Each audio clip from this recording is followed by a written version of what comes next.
Ils disent que certains moments vous hantent pour toujours, collant comme des ombres silencieuses mais toujours là. Cela fait 2 ans depuis ce jour, 2 ans depuis que tout a changé. C'était censé être simple, une sortie à la plage avec mon fils Léonard. Mon mari Phénix ne pouvait pas venir, il ne venait jamais, le travail passait toujours en premier, et j'y étais habituée à être seule. Mais ce jour-là n'était pas normal, ni à ce moment-là ni maintenant. Nous avons étalé les serviettes, le soleil était chaud, peut-être trop chaud. Je me suis allongée, me sentant enfin libre du bruit du monde et j'ai demandé à Léonard de m'aider à étaler de l'huile sur mon dos. Je n'y ai pas réfléchi à 2 fois, c'est mon fils, mon garçon, pourquoi l'aurais-je fait? Au début, ce n'était rien, juste ses mains, mes dents, mais ensuite je l'ai senti. Je l'ai senti s'attarder de plus en plus bas, et je ne l'ai pas arrêté. Pourquoi ne l'ai-je pas arrêté? Vous pensez vous connaître, vous pensez connaître votre famille, mais il y a toujours un moment qui peut tout défaire. Pour moi, c'est arrivé ce jour-là sur la plage, et je n'ai plus jamais été la même. Phénix et moi étions mariés depuis plus de 15 ans. Si vous demandiez à quiconque nous connaissant, il dirait que nous étions le couple parfait, une belle maison, de bons enfants, et une vie stable. Mais vous ne voyez les fissures que lorsque vous êtes à l'intérieur des murs, vous ne ressentez le vide que si vous le vivez. Pendant des années, le travail de Phénix était son monde. Il travaillait toujours, nuit tardive, week-end, jours fériés. Je me disais qu'il le faisait pour nous, que les heures supplémentaires et la dévotion étaient pour la vie qu'il construisait pour notre famille. Mais après si longtemps, cette histoire commence à s'effondrer. À quoi bon une maison si personne n'y est jamais? Je suis devenue invisible pour lui. Quand il rentrait à la maison, il me regardait à peine. Il a arrêté de me demander comment je me sentais, ce que je voulais, ce dont j'avais besoin. Nous parlions en phrases courtes, principalement des factures, des courses et des enfants. Il aimait Léonard et sa petite sœur Isa, mais même avec eux, sa présence était comme une ombre. Il était là, mais pas vraiment. Je m'asseyais souvent à table en face de lui, me demandant s'il me voyait encore. Ce matin-là, je me souviens d'être debout dans la cuisine alors que Phénix se précipitait vers la porte. Il a attrapé sa mallette, embrassé le haut de la tête d'Isa et m'a regardé juste une fois. Désolé, Freya, je ne peux pas venir aujourd'hui, quelque chose est arrivé au travail. Je n'ai même pas discuté, j'ai juste hoché la tête comme je le faisais toujours, la gorge serrée. Je me suis dit que ce n'était pas grave, Léonard et moi pouvions y aller seuls. Léonard avait 16 ans à l'époque, grand et mince, avec les mêmes yeux bruns que son père mais un visage plus doux. Il n'a pas dit grand-chose, même quand je lui ai dit que nous ne serions que tous les deux. Je pense qu'il s'était habitué à ce que son père se défile aussi. Il a juste haussé les épaules, attrapé les sacs et m'a suivi jusqu'à la voiture. Je l'ai regardé sur le siège passager, en chemin, écouteurs dans les oreilles, regardant par la fenêtre comme le font toujours les adolescents. Je n'ai pas pu m'empêcher de sourire. Il grandissait si vite, et parfois je me demandais si je clignais des yeux et le perdais aussi. Le trajet jusqu'à la plage semblait interminable. Mon esprit vagabondait, comme toujours, vers Phénix. Je pensais à toutes les choses que nous faisions ensemble, soirée cinéma, longue promenade, voyage nulle part juste pour le plaisir. Je pensais à la façon dont il me touchait, à la façon dont ses yeux s'illuminaient quand il me voyait. Je n'avais pas ressenti cela depuis des années, je n'avais rien ressenti. J'étais si fatiguée d'être invisible. Nous sommes enfin arrivés, et Léonard m'a aidé à porter les sacs jusqu'à un endroit calme près de l'eau. J'ai étalé les serviettes pendant qu'il installait le parasol. Je ne sais pas pourquoi j'ai soudainement ressenti le besoin de lui parler, peut-être parce qu'il était le seul là, peut-être que j'avais juste besoin que quelqu'un m'entende. C'est agréable de sortir, tu ne trouves pas, ai-je dit, essayant de paraître joyeuse. Il a juste hoché la tête, repoussant ses cheveux avec sa main. Oui, maman, c'est agréable. Je me suis allongée sur la serviette, sentant la chaleur du soleil pénétrer ma peau. Je n'ai pas bougé pendant un moment, je me suis juste laissée aller, immobile, comme si j'essayais de laisser le poids des dernières années se soulever de moi, ne serait-ce qu'une heure. Mais ensuite, je me suis souvenue de l'huile. Je me suis tournée vers Léonard. « Peux-tu m'aider à étaler cela sur mon dos ?» ai-je demandé. Je ne peux pas l'atteindre moi-même. Il m'a regardé une seconde, presque hésitant, avant de prendre la bouteille de ma main. Je me suis rallongée face à la serviette et j'ai attendu. Le premier contact était doux, prudent. Ses mains étaient incertaines, comme s'il ne voulait pas me faire de mal. J'ai souri à moi-même parce que cela me rappelait quand il était petit, quand il me tenait la main pour traverser la rue. Ses mains étaient si petites à l'époque. « Tu peux appuyer un peu plus fort, lui ai-je dit, la voix étouffée. C'est bon. Il a écouté, et ses mains sont devenues plus fermes alors qu'il étalait l'huile sur mes épaules et le long de mon dos. J'ai fermé les yeux et essayé de me concentrer sur la chaleur, le rythme de son toucher. Pendant un moment, je me suis laissé en profiter. Cela faisait si longtemps que personne ne m'avait touché, et cette pensée m'a frappé plus fort que je ne voulais l'admettre. Mais ensuite, j'ai senti ses mains descendre lentement, prudemment, le long de la courbe de mon dos. Mon souffle s'est arrêté dans ma gorge et j'ai ouvert la bouche pour dire quelque chose, mais rien n'est sorti. Mon esprit s'est emballé mais je suis restée silencieuse. Je me suis dit que ce n'était pas grave, qu'il m'aidait juste, que j'imaginais des choses. Mais ce n'était pas le cas. Ses mains ont plané là un moment, près du bord où ma serviette se terminait. Je pouvais sentir son hésitation, je pouvais sentir la mienne, et au lieu de l'arrêter, j'ai dit, c'est bon, tu peux frotter là aussi. Les mots sont restés en suspens dans l'air comme quelque chose de toxique, et dès qu'ils sont sortis de ma bouche, j'ai su que je ne pouvais pas les reprendre. Léonard n'a rien dit, il ne s'est pas arrêté non plus. J'ai fermé les yeux très fort et senti ses mains sur moi, plus bas qu'elles n'auraient dû l'être. Mon cœur battait si fort que je pensais qu'il pourrait l'entendre. Je voulais bouger, m'asseoir, lui dire d'arrêter, mais je ne l'ai pas fait. Je ne pouvais pas. Je l'ai laissé faire. Même maintenant, je ne sais pas pourquoi. Peut-être était-ce la solitude, peut-être étais-je trop désespérée de me sentir désirée, même si c'était mal, ou peut-être que je m'en fichais tout simplement. Ce jour-là sur la plage, tout en moi s'est brisé, et plus rien ne serait jamais pareil. Au fait, si vous êtes arrivé jusqu'ici dans l'histoire, merci de m'avoir suivi. Je sais que ce n'est pas facile à entendre et j'apprécie que vous écoutiez. Si vous trouvez cette vidéo intéressante ou si vous pensez que quelqu'un pourrait se reconnaître dans ce que je partage, prenez un moment pour cliquer sur le bouton « J'aime » et vous abonner. Cela m'aide vraiment à continuer à partager des histoires comme celle-ci et me fait savoir que je ne suis pas seule ici. D'accord, revenons à l'histoire. Après ce jour à la plage, quelque chose a changé. Je ne pouvais pas l'ignorer. Ce que j'ai ressenti, ce que j'ai vu, et la façon dont Léonard m'a regardé ensuite, ce n'était pas juste un regard persistant ou un moment passager, c'était constant. Chaque fois que je croisais son regard, il y avait quelque chose de différent en lui, quelque chose que je ne voulais pas nommer mais que je ne pouvais pas ignorer. J'ai essayé de l'enterrer quand nous sommes rentrés à la maison ce soir-là. J'ai fait tout ce que je pouvais pour agir normalement. J'ai préparé le dîner, j'ai demandé à Léonard comment s'était passée l'école, j'ai plié le linge tard dans la nuit, les mains tremblantes tout le temps. Je n'arrêtais pas de repasser tout ce qui s'était passé, ses mains, la façon dont il s'attardait, la tension que je ressentais dans mon propre corps. Je me détestais pour cela, et je le détestais de me faire ressentir cela à propos de mon propre fils. Phénix n'a rien remarqué. Il est rentré tard comme d'habitude, sa cravate serrée, son visage fatigué. Il a embrassé ma joue par habitude, juste un fantôme de ce que c'était avant. Longue journée, ai-je demandé, espérant une sorte de conversation. Il a grogné et hoché la tête, déjà à mi-chemin du salon. C'était toujours comme ça, sa présence semblait une arrière-pensée, et je me sentais de nouveau invisible. Cette nuit-là, je suis restée allongée dans le lit, fixant le plafond tandis que Phénix ronflait doucement à côté de moi. La maison était calme, mais mon esprit ne l'était pas.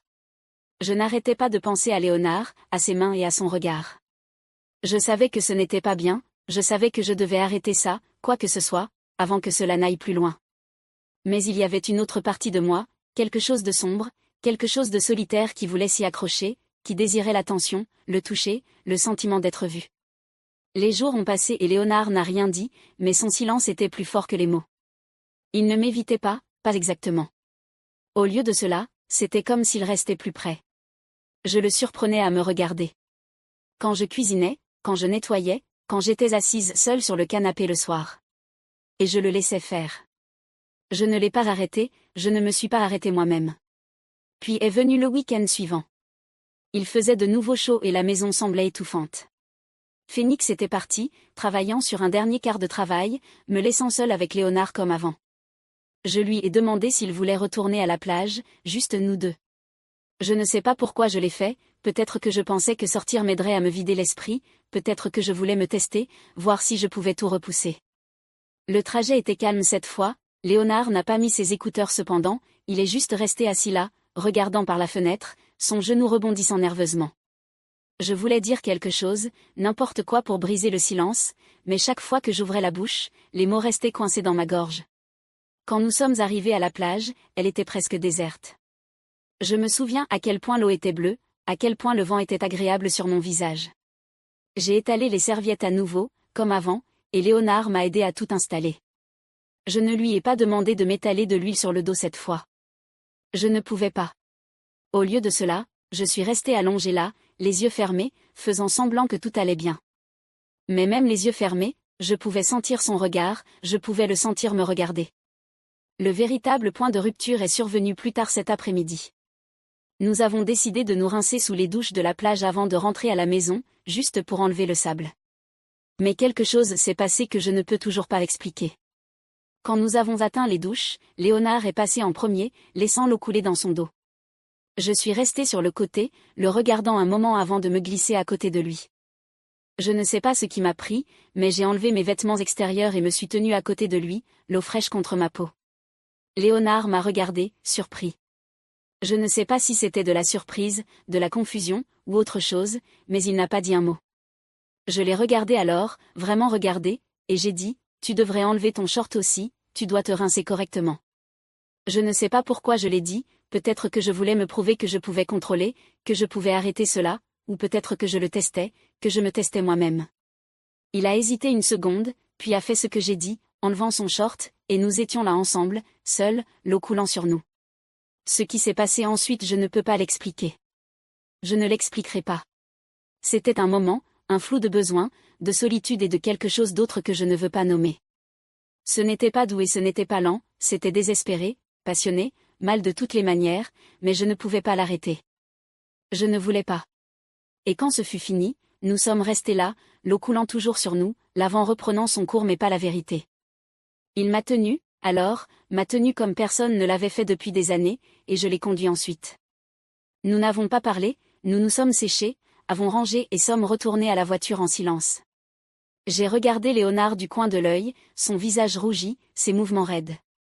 Je savais que j'avais tout gâché, je savais que nous avions franchi une ligne qui ne pourrait jamais être effacée. Et pourtant, pour la première fois depuis des années, je me sentais vivante. Le trajet de retour à la maison était silencieux au début. La voiture semblait trop petite, trop lourde, comme si l'air lui-même pesait sur nous. J'ai serré le volant, essayant de me concentrer sur la route, mais mon esprit tourbillonnait. Je pouvais encore le sentir, Léonard, ses mains, son corps, le poids de tout ce que nous venions de faire. Je continuais à jeter des coups d'œil furtifs vers lui sur le siège passager. Il était assis raide, regardant par la fenêtre, son visage rougi, sa mâchoire serrée. Et puis, sorti de nulle part, il a parlé. « Maman » a-t-il dit, sa voix basse, presque incertaine. Je ne l'ai pas regardé, je ne pouvais pas, mais je l'ai entendu. Qu'est-ce qui s'est passé là-bas? Mon cœur a raté un battement. Pendant un moment, j'ai pensé à faire semblant de ne pas l'avoir entendu, à balayer cela, à changer de sujet. Mais il n'y avait plus de raison de faire semblant, pas après ce que nous avions fait. J'ai pris une inspiration tremblante et répondu, je ne sais pas. C'était la vérité, ou du moins ce qui s'en rapprochait le plus. Je ne savais pas ce qui s'était passé, ni pourquoi. Tout ce que je savais, c'est que tout avait changé. Nous étions tous les deux si silencieux après ça, assis là dans l'obscurité. Je pensais que ce serait tout, que nous rentrerions, essaierions d'oublier tout cela, et ferions semblant que rien ne s'était passé. Mais Léonard avait d'autres idées. Avant que je puisse ouvrir la porte, il s'est penché et m'a embrassé. C'était, au début, hésitant, comme s'il avait peur que je m'éloigne. Mais je ne l'ai pas fait, je l'ai laissé m'embrasser, et je l'ai embrassé en retour. Et puis j'ai perdu le contrôle. Je ne sais pas si c'était la solitude, les années de négligence, ou la façon dont Léonard me regardait comme personne ne l'avait fait depuis si longtemps, mais je l'ai laissé faire. Juste là, dehors, devant notre maison. Léonard m'a attiré vers lui, ses mains glissant sur moi comme si elles y appartenaient. Je me sentais vivante, je me sentais désirée, je me sentais vue pour la première fois depuis des années. Je ne me souciais de rien d'autre. Je ne sais pas combien de temps nous sommes restés ainsi enlacés, mais finalement, nous sommes entrés. Je ne me souviens pas de grand-chose du trajet jusqu'à la porte, juste de la sensation de sa main dans la mienne, du silence entre nous bourdonnant comme de l'électricité. Nous n'avons pas parlé, nous n'en avions pas besoin. Une fois à l'intérieur, tout s'est intensifié, comme si nous nous retenions depuis trop longtemps et que le barrage avait finalement cédé. Les jours suivants ont été flous. Léonard est resté près de moi, trouvant toujours des raisons de me frôler ou de me regarder quand personne d'autre ne regardait. Je me disais d'arrêter, de m'éloigner, de mettre fin à tout cela, mais chaque fois que je le regardais, je voyais la même solitude. Je la ressentais.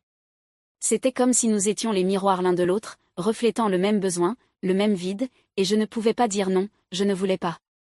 La nuit, je restais allongée dans le lit à côté de Phénix, fixant le plafond, écoutant le son de sa respiration. Je pensais à Léonard dans la pièce à côté, à la façon dont ses mains se sentaient, à la façon dont il me faisait me sentir vivante à nouveau. Et puis je fermais les yeux, la culpabilité se levant dans ma poitrine comme un serpent. Je savais que cela ne pouvait pas durer, je savais que c'était mal, mais je ne pouvais pas m'arrêter. La tension entre nous devenait plus forte chaque jour, jusqu'à ce qu'elle explose enfin. C'était tard un soir, Phénix était de nouveau au travail, Isa dormait et Léonard et moi étions dans la cuisine. Je faisais la vaisselle, essayant de me distraire de tout quand je l'ai senti derrière moi. Je me suis retournée et il était là, me regardant de la même manière qu'il l'avait fait sur la plage. Léonard, ai-je dit doucement, essayant de l'avertir, mais il ne s'est pas arrêté. Il s'est approché si près que je pouvais sentir son souffle sur mon cou. Maman, il chuchote. Je ne peux pas m'arrêter de penser à toi. Je me suis figée, mon cœur battait si fort que je pensais qu'il pourrait éclater. Je voulais lui dire d'arrêter, de retourner dans sa chambre, de me laisser tranquille, mais je ne l'ai pas fait. Au lieu de cela, je l'ai regardé et j'ai dit la seule chose que je n'aurais pas dû, je ne peux pas m'arrêter non plus. Et c'était ça, c'était le moment où tout s'est effondré.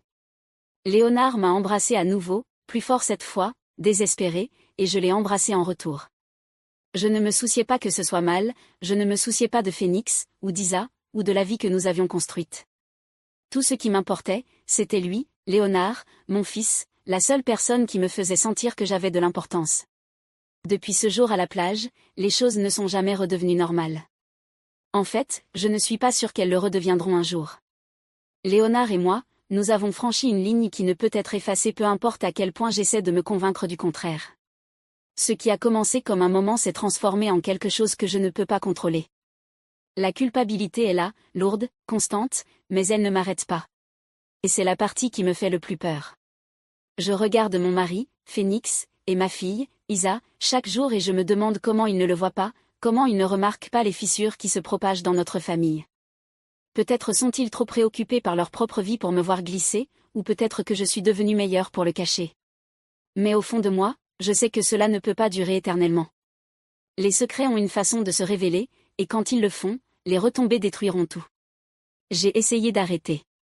Je me suis dit encore et encore que c'était mal, que Léonard méritait mieux, que je méritais mieux. Mais chaque fois qu'il me touche, chaque fois qu'il me regarde comme si j'étais la seule personne au monde, je me perds. Il me fait me sentir vivante d'une manière que je n'ai pas ressentie depuis des années, peut-être jamais. Et c'est la vérité avec laquelle je dois vivre. Je ne sais pas comment réparer cela, je ne sais pas si je peux le réparer. Et c'est pourquoi je partage mon histoire avec vous. Peut-être que quelqu'un là-bas a une réponse, quelque chose auquel je n'ai pas pensé. Peut-être pouvez-vous m'aider à trouver une issue à ce gâchis que j'ai créé avant qu'il ne soit trop tard. Alors s'il vous plaît, si vous avez des conseils, si vous avez été dans une situation similaire, ou connaissez quelqu'un qui l'a été, j'aimerais avoir de vos nouvelles. Et si ce n'est pas le cas, que cela serve d'avertissement, la solitude peut vous pousser à des endroits où vous n'auriez jamais pensé aller. Ne vous laissez pas vous perdre comme je l'ai fait, ne laissez pas votre monde s'effondrer avant de réaliser ce qui se passe. Parce qu'une fois que vous avez franchi cette ligne, il n'y a pas de retour en arrière. Merci de m'avoir écouté.